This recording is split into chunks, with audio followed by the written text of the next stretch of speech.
Alex Garland keeps his mind trained on the near future, perpetually imagining that the dire consequences of millennia of human folly are waiting just around the corner to mug us. Published in 1996, his first novel The Beach envisioned the fallout of sending a generation raised on screens into a state of nature.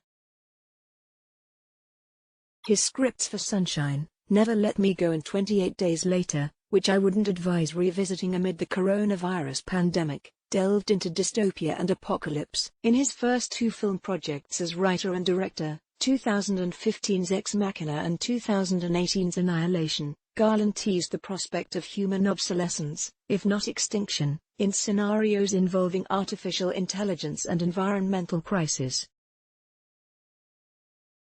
His ascendance from buzzy young author to A-list filmmaker has coincided with an intensifying ambient sense that we're living in the end times.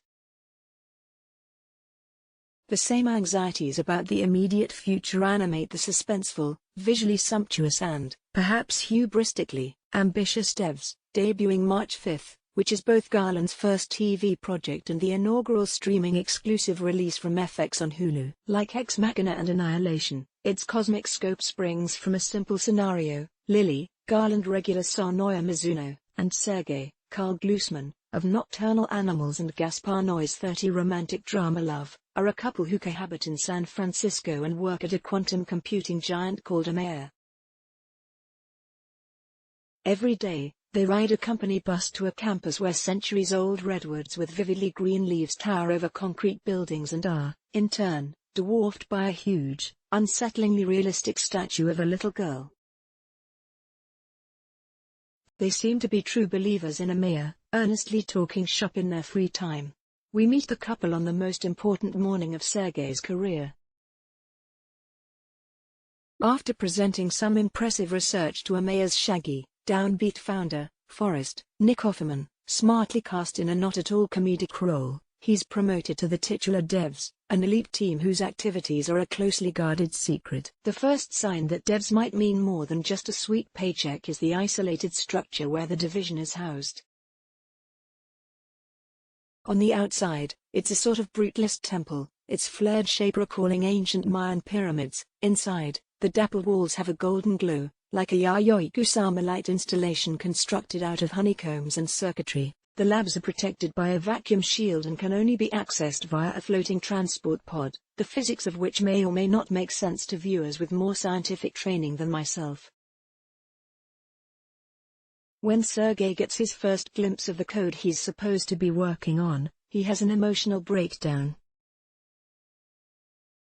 He doesn't come home from work that day, leaving Lily, the show's real hero, to investigate his disappearance, initially by appealing to Forrest and Amaya's intimidating head of security, Kenton, veteran character actor Zach Grenner, in a chilling performance. Although that search for answers gives Devs the propulsive pace of a thriller, it's mostly a way into the mysterious world Forrest has built. Viewers learn of Sergei's fate long before Lily does, and as we grow more and more immersed in the story, our curiosity about the nature, goals and underlying philosophy of Devs becomes the greater source of suspense.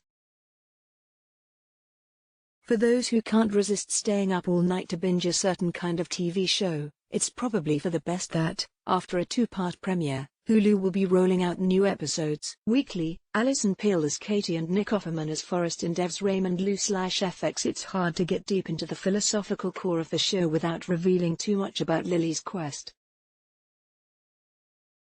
Suffice to say that, along with reflecting Garland's own interests, Devs tackles many of the same questions as peers like Westworld and Black Mirror. How should we think about death when data is eternal, and when it's likely we live in one of infinite possible worlds?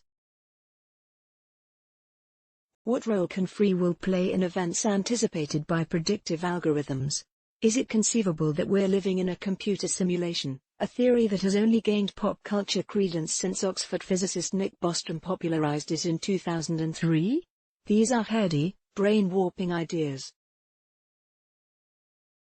And it is to Garland's credit that he has the courage to confront them head-on, resorting to neither the gratuitously gamified narrative of Westworld or Black Mirror's sensationalism. As a result, Devs is able to balance challenging concepts with clear storytelling, more like The Matrix, that pioneer of computer simulation sci-fi, than like its gimmicky contemporaries. There's a spiritual component to the show as well, though one that verges on cliché thanks to a soundtrack that goes heavy on Gregorian chanting.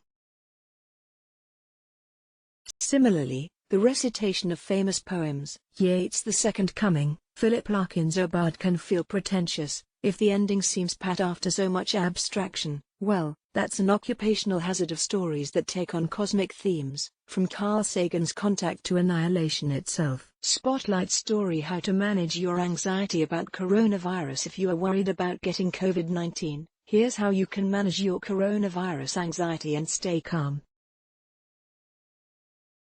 Devs finds Garland adopting a ponderous tone that recalls 2001, A Space Odyssey and Terrence Malick's The Tree of Life. He even evokes prehistory in the same way those films do. Whether this appeals to you is probably a matter of taste. Personally, I think the show would have benefited from a few scenes that shattered its reverent veneer, like Ex Machina's unforgettable robot dance sequence. But the fact that this level of solemnity can get particularly tiring over the course of 8 episodes, and the flat vagueness of characters that are vehicles for ideas, suggests that Garland might be more suited to feature filmmaking than to TV. In interviews, he has intimated that the change in medium was, among other things, a practical decision, yet for all its flaws, I enjoyed Devs immensely. Lyrical cinematography and performances, from a cast that also includes Azan Khan, Alison Pill as Forrest's deputy, and theatre actor Jin Ha as Lily's loyal, wounded ex, whose immediacy salvages the underwritten characters, make each episode a pleasure to watch. Amid the glut of prestige TV, it turns out that a smart, experimental sci-fi show that knows entertainment value and depth aren't mutually exclusive still feels like something special. Most popular on Time 1: Trump's disgraceful Taliban deal. 2 The best Harry Potter memes ever. 3 Will warmer weather stop the spread of the coronavirus? Get the brief. Sign up to receive the top stories you need to know right now. Please enter a valid email address. Please select your country. I can confirm I have read and accept the terms of use. Please check to proceed. Sign up now. You may unsubscribe from email communication at any time. See our privacy policy for further details. Thank you. For your security, we've sent a confirmation email to the address you entered. Click the link to confirm your subscription and begin receiving our newsletters. If you don't get the confirmation within 10 minutes, please check your spam folder. Contact us at editors@time.com. Let's block ads. Why?